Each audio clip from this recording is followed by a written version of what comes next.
सुनील ने inspector Crawford का revolver वाला हाथ अपने खोपड़ी की ओर घूमता देखा।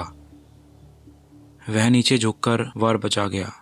लंबे ओवरकोट वाला भी हाथ में छोटा सा डंडा लिए उसकी ओर बढ़ रहा था।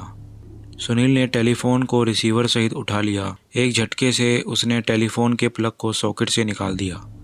उसने टेलीफोन को दोबारा अपने पर वार करने को तत्पर इंस्पेक्टर के ऊपर खींच मारा। टेलीफोन भड़ाक से इंस्पेक्टर के चेहरे पर से टकराया। उसके हाथ से रिवॉल्वर निकलकर जमीन पर जा गिरा। टेलीफोन भड़ाक से इंस्पेक्टर के चेहरे पर से टकराया। उसके हाथ से रिवॉल्वर निकलकर जमीन पर जा गिरी। सुनील रिवॉल्वर पर झपटा। उसी क्षण काले ओवरकोट वाला उसके सिर पर पहुंच गया। उसके हाथ में थमे डंडे का भरपूर प्रहार फिर सुनील के सिर पर पड़ा। उसके बाद क्या हुआ सुनील को पता नहीं लगा।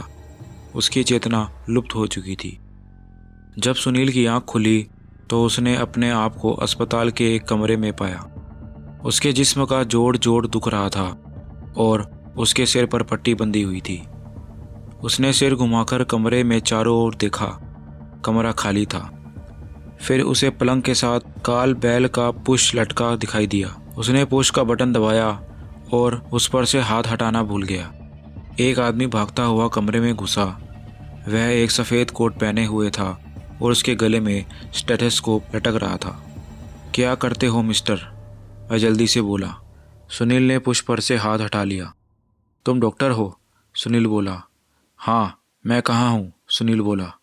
तुम सिल्वर जुबली अस्पताल में हो, डॉक्टर ने बताया। मैं यहाँ कैसे पहुँचा? तुम एक दुर्घटना का शिकार हो गए थे। कैसे? तुम्हें मालूम नहीं? डॉक्टर तनिक हैरान भरे स्वर में बोला। सुनील ने नकारात्मक ढंग से सिर हिला दिया। हद से ज़्यादा शराब पीने का यही अंजाम होता है, डॉक्टर जल्दी से बोला। किसने पी थी शराब? सुनील तीव्र स्वर में बोला। तुमने और किसने? तभी तो सड़क पर चलते हुए कार से जा टकराए थे। कहाँ? प्रिंस एल्बर्ट रोड पर। जब तुम अस्पताल में लाए गए थे तब भी तुम्हारे मुंह से शराब की बुकें छूट रही थी।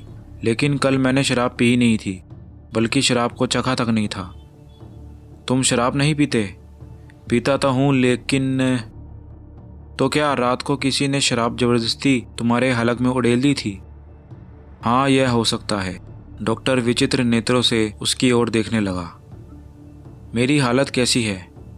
खुशकिस्मत हो तुम, कोई हड्डी नहीं टूटी है और बाकी जिस्म पर भी थोड़ी बहुत खरोंचें ही आई हैं। सिर्फ सर में ज़्यादा चोट आई है। मैं यहाँ कैसे पहुँचा? किसी भले आदमी ने तुम्हें सड़क पर पड़ा पाया था। वह तुम्हें यहाँ अस्पताल में छोड़ गया था। किसी ने मुझे कार से टकराते देखा था। उसी आदमी ने देखा था जो तुम्हें यहाँ छोड़ने आया था। उसके अलावा मुझे खबर नहीं। और वह भला आदमी जो मुझे यहाँ छोड़कर गया था इंस्पेक्टर क्रॉफोर्ड था। Inspector Crawford? डॉक्टर उलझनपूर्ण स्वर में बोला। हाँ, लाल चेहरे वाला लंबा तगड़ा आदमी, चेहरे पर चेचक के दाग, माथे पर एक चोट का लंबा निशान। नहीं नहीं, वह आदमी तो एक लंबा ओवरकोट पहने हुए था और उसके सिर पर हैट था। तुम्हें कैसे मालूम? तुम तो बेहोशी की हालत में यहाँ लाए गए थे। डॉक्टर साहब, आपकी जानकारी के लिए, ना मैंने शराब पी थी और ना ही मैं किसी एक्सीडेंट का शिकार हुआ था। जो लंबे ओवरकोट वाला आदमी मुझे यहाँ छोड़कर गया था, उसने और इंस्पेक्टर क्रॉफोर्ड ने मेरे कमरे में ही मेरी ये हालत की थी। क्यों? डॉक्टर संदिग्ध स्वर में बोला। मालूम नहीं। डॉक्टर के चेहरे पर से अविश्वास के भाव झलकने लगे थे। मुझे मालूम था तुम्हें मेरी बात पर विश्वास नहीं आएगा। तुमने घंटी क्यों बजाई थी? मैं पुलिस को रिपोर्ट करना चाहता हूँ। नहीं, यहाँ के पुलिस वालों ने ही तो मेरी ये हालत बनाई है। उन्हें रिपोर्ट करने का क्या फ़ायदा? मैं अपने देश के हाई कमीशन के किसी अधिकारी से बात करना चाहता हूँ। उस समय रात के 12 बजे थे, लेकिन फिर भी डॉक्टर ने सुनील की भारतीय कमीशन के एक अधिकारी से उसकी बात करवा दी थी। सुनील ने अधिकारी को अपनी दास्तान सुनाई। अधिकारी ने फ़ौरन एक्शन लेने का वादा किया और टेलीफोन बंद कर दिया। रात को 2 बजे उसी अधिकारी से उसकी फिर टेलीफोन पे बात हुई। मिस्टर सुनील, अधिकारी बोला, मैंने सारे मामले की खुद छानबीन की है और मुझे खेद के साथ सूचित करना पड़ता है कि मुझे आपकी कहानी एकदम तथ्यहीन लगी है। मैंने अस्पताल के इमरजेंसी वार्ड के डॉक्टर से बात की है। उसके कथनानुसार आप मोटर दुर्घटना के ही शिकार हुए हैं। आपके शरीर पर जिस प्रकार की चोट आई है उससे जाहिर होता है कि आप किसी चलती कार के साइड से टकराए थे। कार ने आपको फुटपाथ पर उछाल दिया था और आपका सिर एक बिजली के खंभे से जा टकराया। और यह बात हर किसी ने नोट की थी कि आपके मुंह से शराब के भपके छूट रही थी। लेकिन सुनील ने प्रतिवाद करना चाहा। सुनते रहिए, मैं आपके होटल के कमरे में भी गया था। वहाँ मुझे ऐसा कि सूत्र नहीं मिला था जिससे यह जाहिर होता हो कि वहाँ लड़ाई झगड़ा हुआ था। वहाँ ना टेलीफोन टूटा हुआ था और ना ही आपका सामान बिखरा हुआ था। हर चीज़ उसी तरतीब में थी जैसे कि वहाँ होनी चाहिए थी। और आपकी जानकारी के लिए लंदन पुलिस फोर्स में क्राफोर्ड नाम का कोई इंस्पेक्टर नहीं है और ना ही उस हुलिये का कोई आदमी पुलिस में है जो कि आपने इंस्पेक्टर क्राफोर्ड का सहकारी बताता था। कुछ क्षण सुनील के मुंह से बोल नहीं फूटा। फिर वह गुस्से से फट पड़ा। तो आप, वह चिल्लाकर बोला, यह कहना चाहते हैं कि मैं झूठ बोल रहा हूँ? मैंने ऐसा कुछ नहीं कहा है। दूसरी ओर से हाई कमीशन के अधिकारी का शांत स्वर सुनाई दिया। मैं तो आप पर केवल अपनी तफ्तीश का नतीजा जाहिर कर रहा हूँ। संभव है जो आप कह रहे हैं वह सच हो, लेकिन हालात इसी ओर संकेत कर रहे हैं। आप चूंकि यह स्वीकार नहीं करना चाहते कि आपने प्रधानमंत्री की प्रेस पार्टी का सदस्य होते भी इतनी गैर जिम्मेदाराना हरकत की है, यानी आप शराब पीकर एक एक्सीडेंट का शिकार हो गए हैं और उसी की वजह से इस वक्त अस्पताल में पड़े हैं। हालात से यह जाहिर होता है आपने अपने सम्मान की रक्षा के खातिर एक कहानी गढ़ ली है कि यहाँ की पुलिस वाले आपको ख्वामखा फंसा रहे हैं। मेरे कहने का मतलब यह है कि वर्तमान स्थिति में हम कोई भी ऐसी ऑफिशियल शिकायत यहाँ की पुलिस में दर्ज नहीं करवा सकते हैं कि आपके साथ यहाँ की पुलिस द्वारा कोई ज्यादती की गई है। सुनील चुप रहा और आपकी सूचनार्थ इस सारी घटना की सूचना प्रधानमंत्री के निजी सचिव तक पहुंचाई गई है। उनकी निगाह में आपने एक निहायत गलत हरकत की है और आपने अपने देश और देश के प्रधानमंत्री के सम्मान को ठेस पहुंचाई है। इस विषय में शायद प्रधानमंत्री के निजी सचिव आपसे बात करें। संबंध विच्छेद हो गया। सुनील हताशापूर्ण हाथ में थमे रिसीवर को देखता रहा। फिर उसने रिसीवर को क्रेडल पर पटक दिया। ऑर्डरली ने टेलीफोन प्लग सॉकेट में से निकाला और टेलीफोन लेकर कमरे से निकल गया। फिर एक नर्स कमरे में प्रविष्ट हुई। रात के 2 बज गए हैं मिस्टर सुनील, वह अपने व्यवसाय सुलभ मधुर स्वर में बोली। अब आपको आराम करना चाहिए। सुनील बिना प्रतिवाद किए पलंग पर लेट गया। नर्स ने उसे कंबल उड़ाया और बिजली का स्विच ऑफ करके कमरे से बाहर निकल गई। सुनील ने नेत्र बंद कर लिए। अगली कुछ घटनाएं बड़ी तेजी से घटीं। सुबह 6 बजे ही प्रधानमंत्री का निजी सचिव अस्पताल में पहुंच गया। आते ही उसने 2 टूक बात की। तबीयत कैसी है? उसने पूछा। ठीक ही मालूम होती है, सुनील बोला। चल फिर सकते हैं आप? चल फिर कर देखा तो नहीं मैंने, लेकिन मेरा ख्याल है कि मैं चल फिर सकता हूँ। प्रधानमंत्री जी आपकी पिछली रात की गैर जिम्मेदाराना हरकत से बहुत नाराज़ हैं। एक तो आप शराब पीकर कहीं एक्सीडेंट कर बैठे और दूसरे आपने यहाँ की पुलिस फोर्स को बदनाम करने की कोशिश की। मेरा इतनी सुबह यहाँ आने का मतलब यह है कि मैं नहीं चाहता कि बात तूल पकड़े। यहाँ के अखबारों के लिए आप एक स्कैंडल बन जाएं और आपकी वजह से अन्य भारतीय प्रतिनिधियों पर छींटाकशी हो।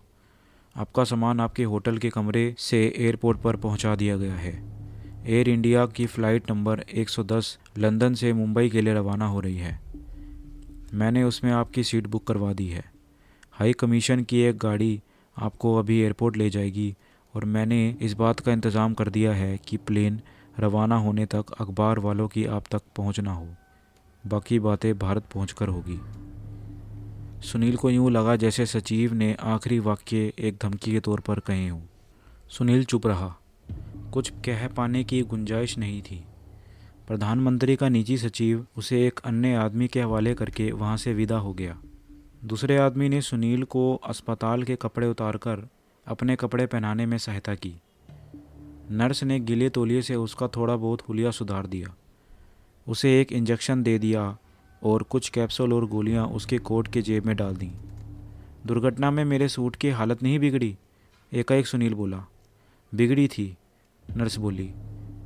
यह 3 जगह से रफू करवाया गया है और इसे झाड़ पोंछ कर फिर प्रेस किया गया है। सुनील चुप हो गया। वह दूसरे आदमी के साथ अस्पताल से विदा हो गया।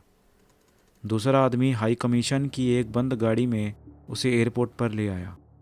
प्लेन चलने के समय से केवल 15 मिनट पहले उसने सुनील का टिकट उसके हाथों में रखा और गाड़ी का दरवाज़ा खोल दिया।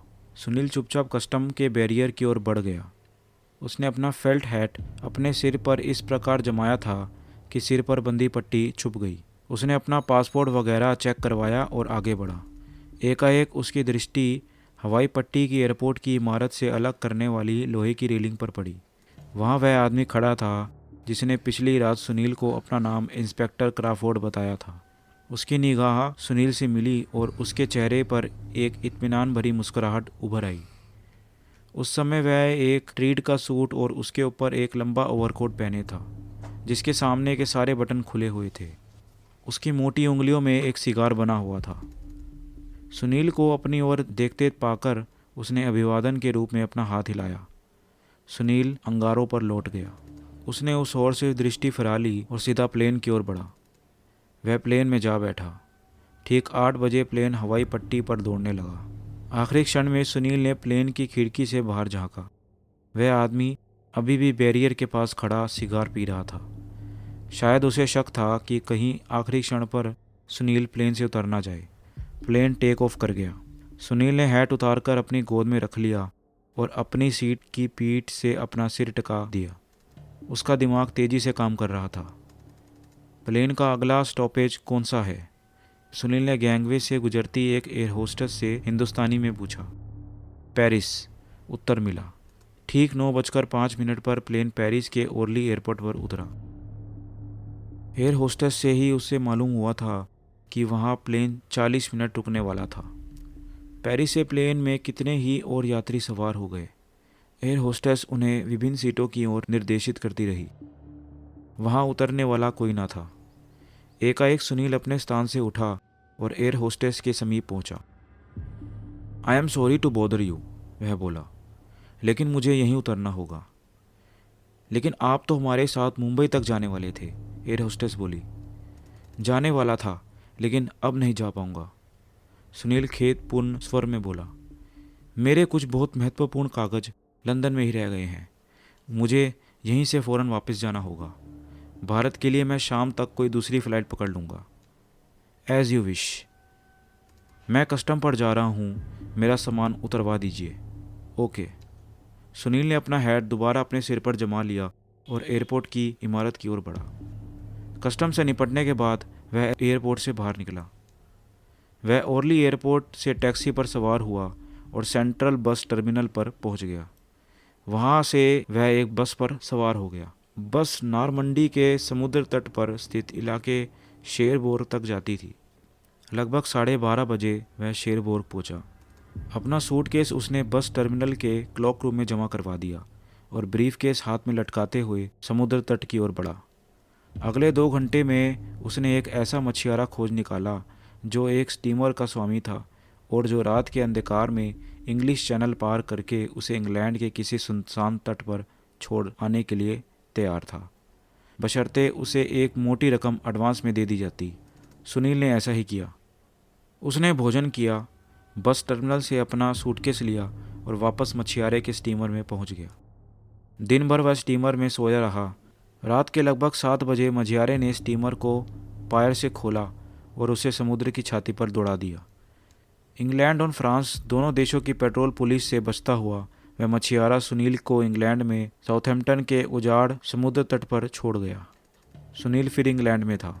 अपना सूटकेस और ब्रीफकेस संभाले लोगों की निगाहों से बचता बचाता वह रेलवे स्टेशन पर पहुंच गया। वहां वह लंदन की ओर एक जाती एक ट्रेन पर सवार हो गया।